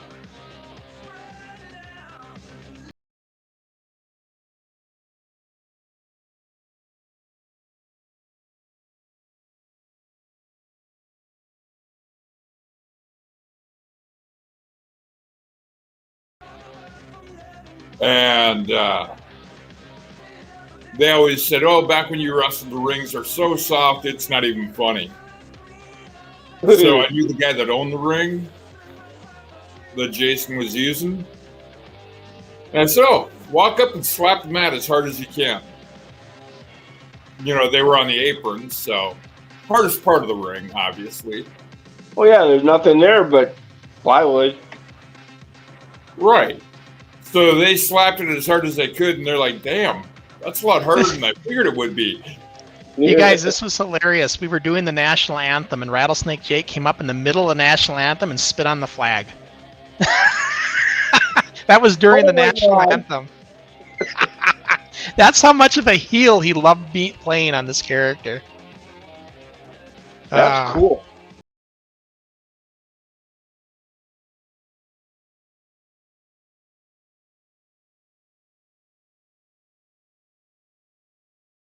Where did Rattlesnake Jake hail from? He was from the Everglades. He was, huh? Yep, that's where he had him from. And he spit on the flag? And he spit on the flag during the national anthem. You know, that's the kind of heel he was. Well, Jason loved that character. That was his favorite character of all the characters he did. I swear to God, I bet you Jason could have molested a nun. Yeah. He just had that attitude. As soon as he went into character, it was all over. Yeah. Tim could do a good promo. That's right. We got the Rock and Roll Express. We're going to show them what it's like to get in the ring with the Barbarians. They beat us once at the tag team tournament. Well, we're going to forget about that, and we're going to turn the tables around and show them why we're the tag team champions. Conan can't be here today. He'll be back for the Armory. And he's going to prove, or we're going to prove, we're no pushovers for anybody. Steenerson, Rock and Roll, Luscious Larry, or any of his other opponents, any of our other opponents. The War Paint will be coming on in October. The War Paint's coming on. We're coming out, and Rock and Roll, you're going down.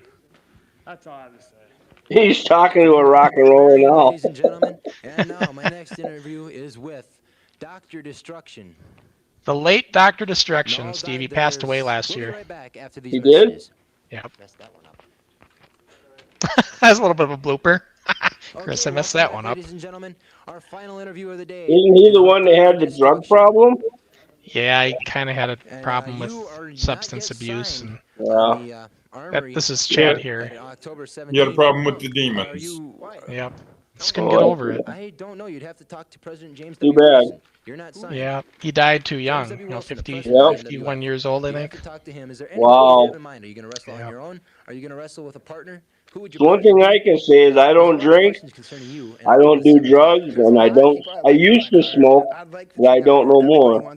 Oh, you quit. Good for you. Oh, you bet. I quit, oh, God, years ago. My doctor told me if I wanted to see 50, he said, you better quit. And I did. I went home. I threw all my cigarettes away that was in the refrigerator. I tossed them all in the garbage. The mood card from Dr. Destruction. The mood card from Dr. Destruction. Okay, ladies and gentlemen, reminding you Says one he's more calm. time on October the 17th, the Fall Super Spectacular, already signed. Crusher Crossen, the Barbarians to defend each of their world championships. Luscious Larry, Pretty Boy Taylor, and we're sure to have more next week. Until then, so long, everybody. God, he's good. Yeah, Chris was good. So long, everybody. So long, everybody. Yeah. Now, just like Marty O'Neill. Yeah. So long, everyone. So I've got a question for both of you. You know, Fire, Dave. The Pretty Boy Taylor Crusher Crossen feud was an ongoing feud all throughout the NWF. Yep. Now, you know, seeing that we're all 50s and above, we'll be polite with everything. Thanks, Dave. I'll give you a quick. I've got an honest question for you two. Is Pretty Boy Taylor and Crusher Crossen finally willing to squash their feud, or can we expect to see a walkers, wheelchairs, and hip replacement match? Oh, absolutely. I'll do the walkers and table or the wheelchair match. I'll even come out with baseball cards blaring away on my spokes. Well, you know, I'll tell you this. If we could, I know that Steve would get back in that ring again, and I would too. Yep. I mean, if we could do that, we would, just because it's in our blood, you know. Yep. And to do that again, hell yeah. Yep. So, I mean, Lord knows, mentally, a 10-minute match would take about an hour and a half. But we would do it. mentally, me being the youngest of the bunch, I'm saying this. I'm at the point where mentally, I'd love to do one more match. Physically, not a chance. Yeah. Oh yeah. Oh no, I could get through it, but I'd pay for it the next day. Yep. There's no doubt That's about what I that. mean. That's what I mean. Is I would go right to Mercy Hospital, guys. Let me tell you a funny story. My nephew and his football buddies, when he played for St. Cloud, they knew about the wrestling. They said, like, you can't still do the drop kick, can you? And this was about 15 years ago. And I said, I can still do the drop kick. They said, oh, bullshit. I said, tell you what. And they had one of those air mattresses on the floor. So I said, I'll tell you what, I'm going to land on this. But Q, his name was Q. He's about 6'5". He's tall. I said, you stand right here. Trust me. Don't move. I'm going to tap you with the drop kick, right, like I used to do with you, Steve, right here. Yep. Yep. So just don't move on me, though, because you move, you're going to fuck me up. I did it. I did it, Steve. You're going to mess me up. So anyways, I got up. I nailed that drop kick. And when I landed on that air mattress, it just bottomed out, and I hit the floor, and I thought I dislocated my hip. You blew out the mattress? Well, you think about it. An air mattress, when you're up in the air and you land on it, it just bottoms out. It doesn't absorb anything. Right. So if it would have been a regular mattress, it would have been all right. But an air mattress was useless. I might as well just land it on the floor. Yeah. So, yeah, I could still do the drop kick, but it hurt like a bitch on that one. Well, now you know. Don't do it next time somebody asks you. Just tell them, go pound sand, buddy. Or go count nickels. It's like riding a bike, though. Really, honestly, you don't forget these things. I mean, you can, you don't forget how to ride a bike. You don't forget how to do how to work. So it's, yeah. You may have to knock some rust off, but yeah. But no, it was lots of memories and stuff, and I mean, I'm glad we're able to talk about some of the questions that are burning questions we had for Steve. And is there anybody out there that's got questions, or? Well, we've had a few come in, but I don't see any right now. Again, we get so many views in replay. If 99%. If they got questions, I'll answer them. Yeah, that probably will be posting questions on our days later when they watch it. We get 99% of our views in replay. We really do. Yeah. Well, from one of our fans here, he had a comment for you. Okay. He said, "Thanks for being on the show, Steve. I hope you come back one of these days again." Oh, yeah. I'm always around. I mean, I am round now. I'm not physically fit. I'm round, but rounded. People tell me, they go, "Steve, you're out of shape," and I go, "Well, let me fill you in. Round is a shape." Yeah. And I'll leave it at that. But yeah, I'm always around. I'm not in the Twin Cities. I'm out here in Las Vegas. Yeah, beautiful, beautiful Las Vegas, Nevada. Yeah. And you can always get on Sean's website there and try and Sean will get a hold of me one way or another, and I'll be more than happy to relay a comment or whatever, and we'll take care of you. But Steve, I guess it's hard, when we talk about Luscious Larry, I guess he's not here to defend himself. He passed away. Right. Heart attack, I believe, right? Yeah. Or a stroke. Or was it a stroke? I can't remember. Yeah, it was more a heart attack, yeah. Yeah. But, it was great to hear your insights on that, kind of what you thought was going on at the time. And while we're on the subject of Larry, behind the scenes, Sean and I have talked about a few things. Hey, Steve, whatever happened after you guys started the NCWA? We went to, we started doing a camp out in Dayton. Okay. Yeah, Larry put his ring up there.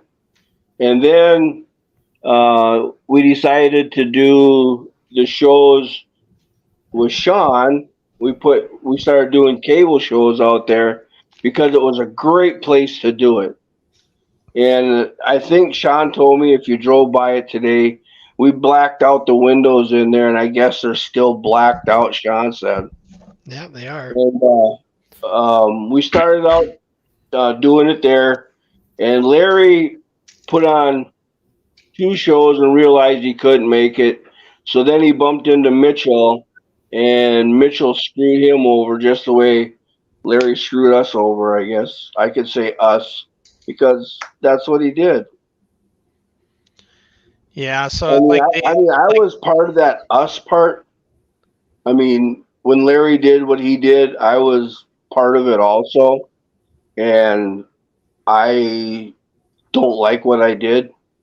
So that's why I say to Sean, I am so sorry that I did what I did to you.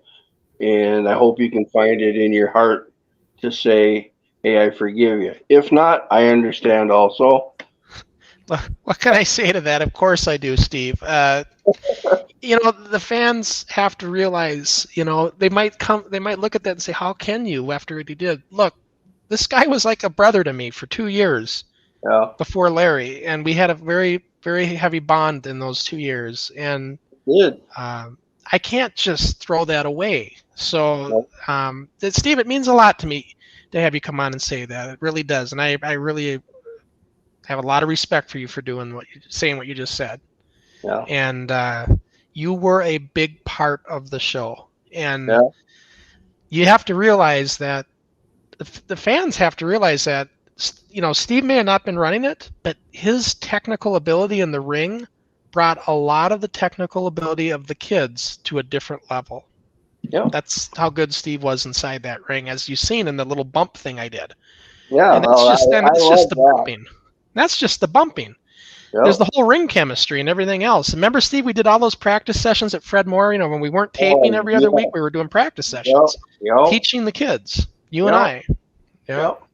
And as I saw it, as it grew, I could see, like I said before, from what happened in the garage on that particular ring to the ring that you got in the 20 by 20, I saw 85%. I'm not going to say 90 or 100, but I'll go at least 85% better showing of their ability in that new ring.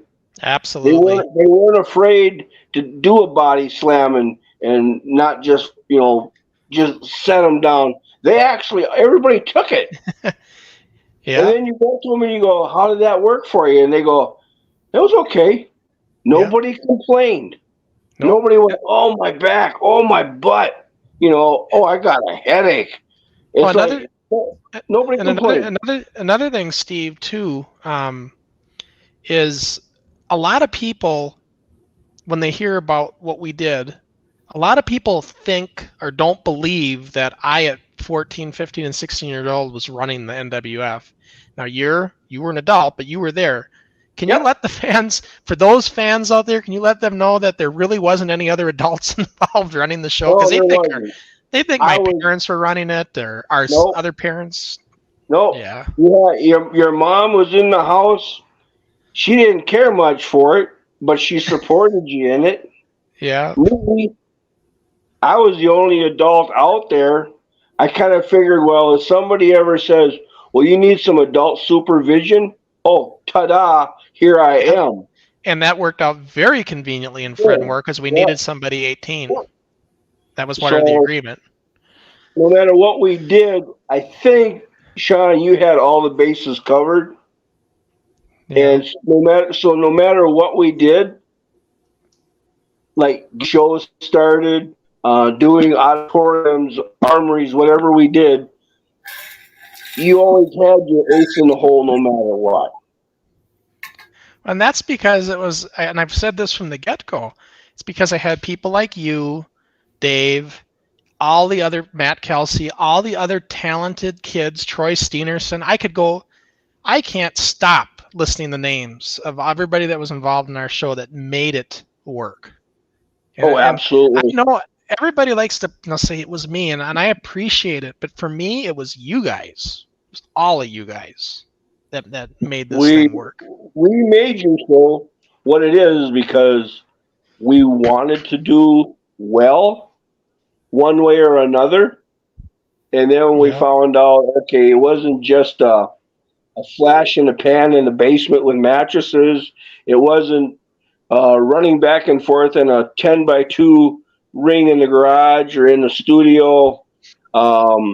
These kids were actually watching things happen as they watched it happen as we made it happen. Yeah. And when they saw it happen, they wanted more of it. And Steve, what do you think? What do you think of this? Knowing how backyard wrestling started in the 90s, we always sometimes get compared to that. But what are your thoughts about that? What we did, we were pre-backyard wrestling, right? Yeah. We were around before that. But what is your thoughts or feelings towards that? Or are the wrestling, as I like to say, the wrestling purists out there that say, well, you weren't officially trained, so what you did was not really professional wrestling. What do you say to that? No, when I came in there, I never went to a camp. I was never taught the right way of doing things. What I did is I watched TV. And when I watched what I watched, I hopefully that I brought that to your ring and everybody else watched me do what I did like you did. You wanted to be just like me. Right. Now, of course, so later Eddie what did. I learned on TV. Right. Right. And I took what I learned on television, brought it to you. You then brought it to all your guys and showed them, hey, this is how we do it. This is how we're going to do it. And we're going to see what we can do with it. And then, of course, Eddie Sharkey. Let's not forget Eddie Sharkey did give us a few tips and techniques along the way to correct us. Yeah. Yep. I knew Eddie before I showed up at your shows. And that's when I told you, I says, hey, let's go see Eddie. And that's the way I bullshitted my way into, oops. I remember that day. I weaseled my way into the locker room, and we talked to Eddie. You got to understand, you guys, back in those days, I was going to say, for the fans out there, you got to understand, Steve, back in those days, he could sell beach property in Kansas. Steve just had the lingo down to just bullshit his way through anything to get us to where we need to be. It was Steve that got Eddie's attention to want to talk to us. Now, Eddie knew we did the Armory, so he knew about us, but getting that communication at a wrestling show, it's not that easy. Steve figured out a way to get to Eddie and got us back there to meet him. I remember that day. Yep. Are we there, Steve? Did we lose Steve? Looks like he's frozen on us. Yep.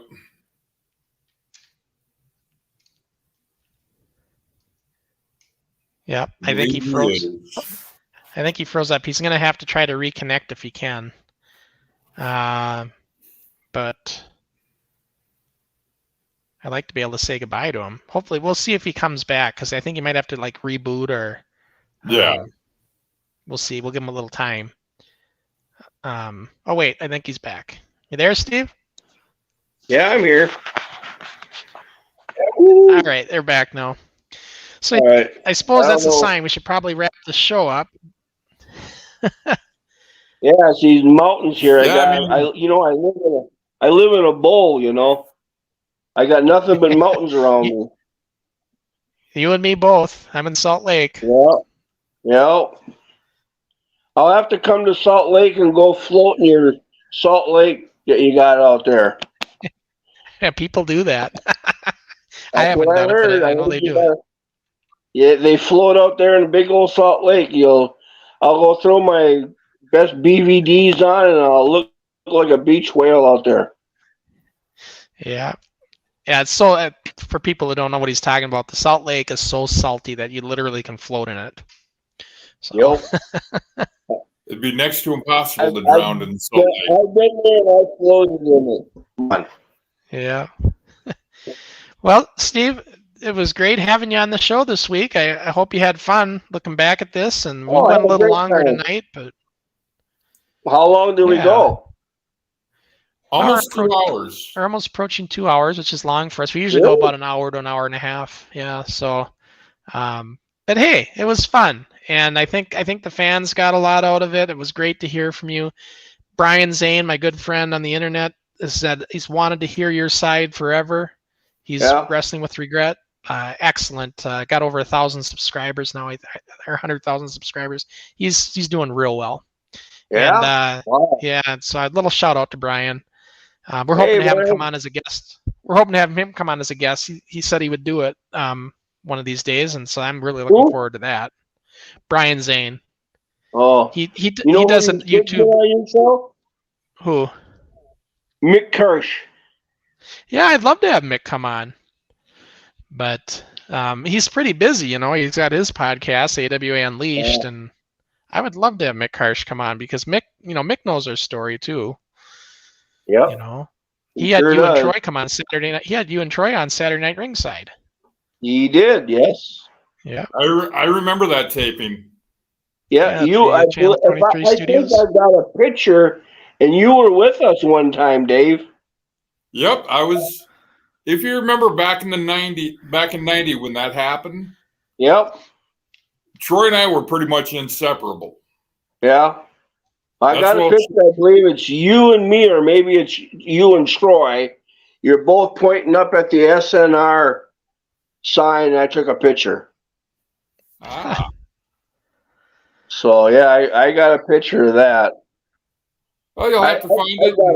I've got a photo album of all the old wrestling days that I've taken pictures of, and people who were out in the crowd taking Polaroids and stuff like that.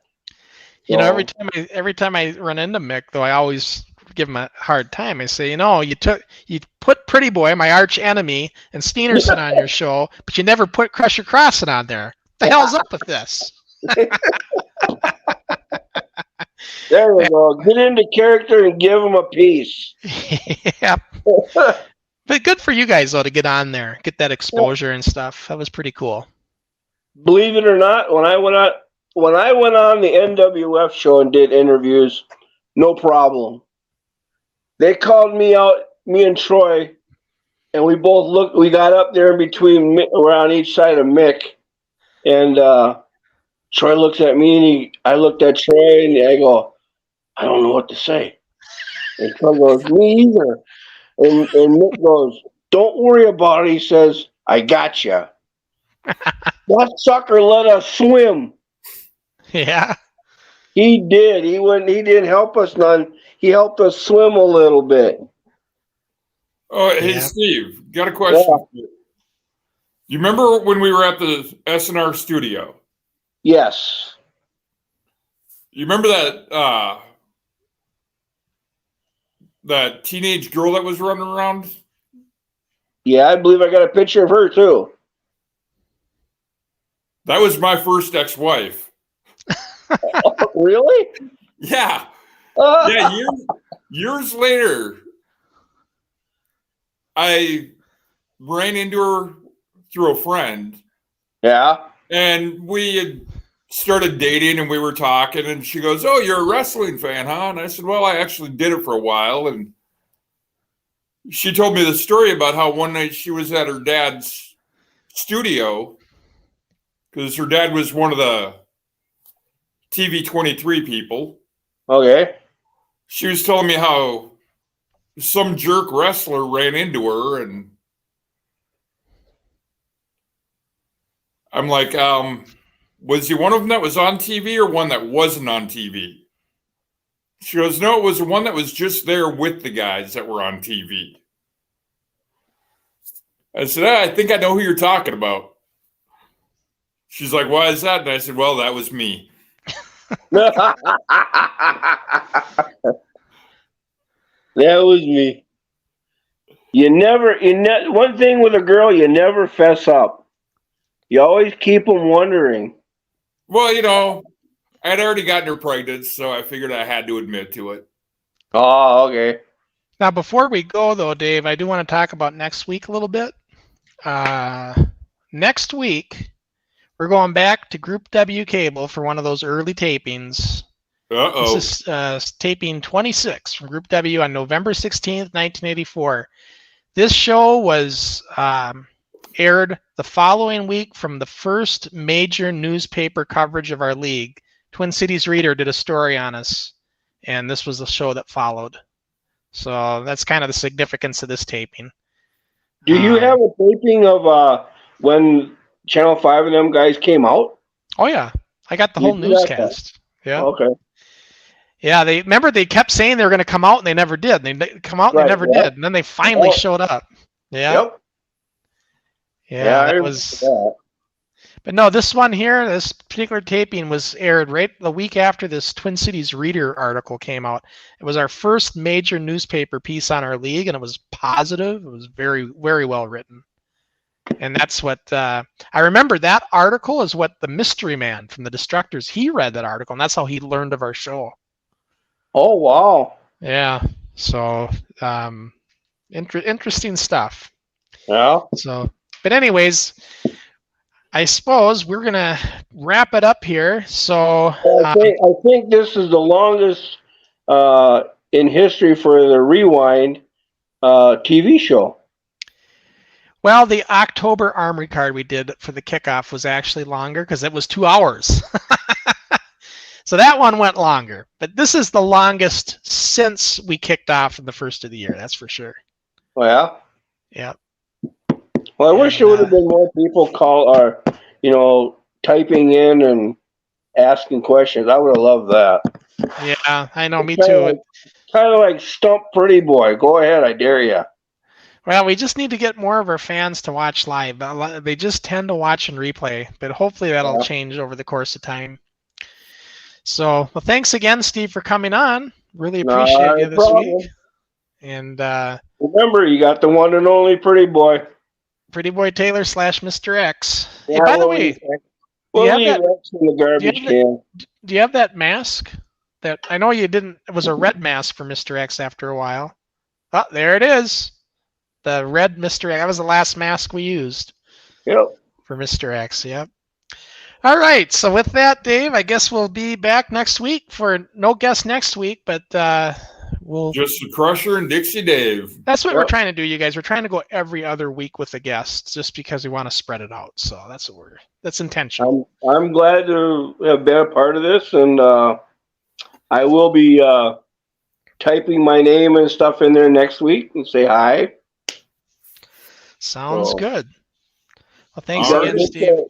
Once again, you got another show going. Just like the old days. Yep. Well. All right, folks. We'll see you next week. Same time, same place. Be there. Enjoy.